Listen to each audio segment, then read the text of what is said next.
আজকে আমি আপনাদের সাথে শেয়ার করব আমি যেভাবে আমার ফার্মের গরুগুলোকে মাঠে ঘাস খাওয়াতে নিয়ে যাই। আসসালামু আলাইকুম, কেমন আছেন আপনারা সবাই? আলহামদুলিল্লাহ আমি ভালো আছি। প্রতিদিনের মতন আজকেও আমি আমার ফার্মের গরুগুলোকে ঘর থেকে বের করেছি। তারপর গরুগুলোকে মাঠে ঘাস খাওয়াতে যাব। সবাই পুরো ভিডিওতে আমার সাথে থাকবেন ইনশাআল্লাহ। তো প্রথমত আমি গরুগুলোকে ঘর থেকে বের করে আমাদের পাশের পুকুরে নিয়ে যাব।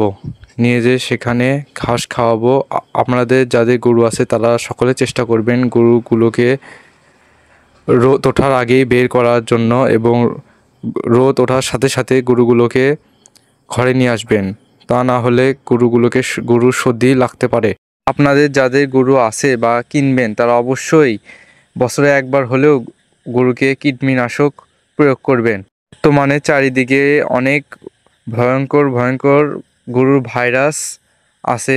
এখন এগুলো ভাইরাস থেকে রক্ষা পাওয়ার জন্য আপনারা আগে থেকেই ভ্যাকসিন দিয়ে রাখবেন, যেমন ল্যাম স্কিন এবং খুরা রোগ। এই দুইটি রোগ গরুকে অনেক ক্ষতি করতে পারে। তাই আপনারা অবশ্যই ডাক্তারের পরামর্শ নিয়ে গরুগুলোকে ভ্যাকসিন দিবেন। আপনারা যত কষ্ট করবেন গুড় তত মিঠা হবে।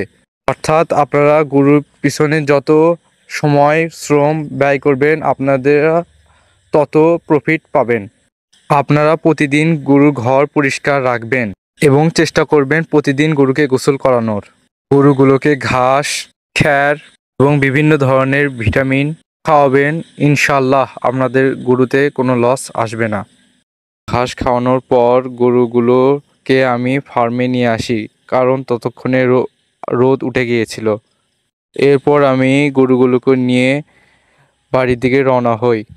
আপনারা আমাদের জন্য দোয়া করবেন ইনশাআল্লাহ। আসসালামু আলাইকুম।